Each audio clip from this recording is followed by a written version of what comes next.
But since it has been shown that the divine power is not limited to determined effects, and by this fact, that it does not act from the necessity of nature, but through the understanding and the will, lest it may appear to anyone that his understanding or knowledge can only be extended to specific effects. And he acts in this way from the necessity of knowledge, although not from the necessity of nature.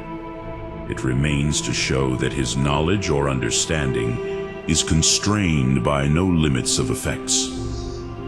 For it has been shown above that God comprehends all other things that can proceed from him by understanding his essence, in which it is necessary for all things of this kind to exist through a certain likeness, just as effects are by virtue in the cause.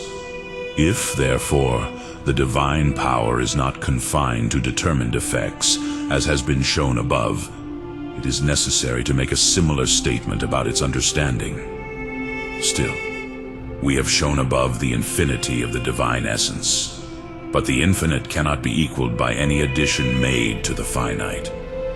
Unless any finite exceeds the infinite, even if there are infinite in number, but nothing else besides God is evidently infinite according to its essence, since all other things are concluded according to the nature of essence under determinate genera and species. Therefore, no matter how many and how many divine effects are comprehended, it is always in the divine essence to exceed them, and so it can be the reason for many things. Therefore, the divine intellect, which perfectly knows the divine essence, as shown above, transcends all finiteness of effects. It is not necessarily restricted to these or those effects. Again, it has been shown above that the divine intellect is the knower of the infinite. But God, through the knowledge of his understanding, brings things into being. Therefore, the causality of the divine intellect is not confined to finite effects. Further, if the causality of the divine intellect were confined to certain effects, as if acting out of necessity, this would be with respect to those who are brought into existence by it. But this cannot be, since it has been shown above that God understands even things that never are, nor will be, nor were. Therefore, God does not act from the necessity of his understanding or knowledge. In addition, the divine knowledge is compared to the things produced by him, as the knowledge of the craftsman is to the things made by him. And every art extends to all that can be contained under the subject class of that art, as the art of building to all houses. Now the genus is the subject of the divine art, since it itself is the universal principle of being through its understanding, as has been shown.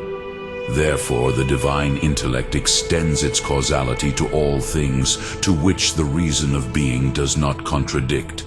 For all things of this kind, so far as they are of themselves, were born to be contained under being.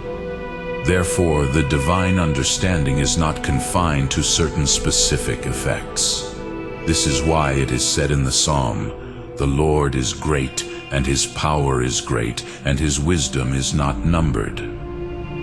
By this, however, the position of certain philosophers is excluded, who say that from the fact that God understands himself, such an arrangement of things flows from him of necessity, as if he does not limit each and arrange all things by his own will, as the Catholic faith professes. It must be known, however, that although the divine intellect is not constrained to certain effects, it nevertheless sets for itself determined effects which it produces in an orderly manner through its wisdom. As it is said in Wisdom 11:21, "You have arranged everything in number. Wait and measure, Lord."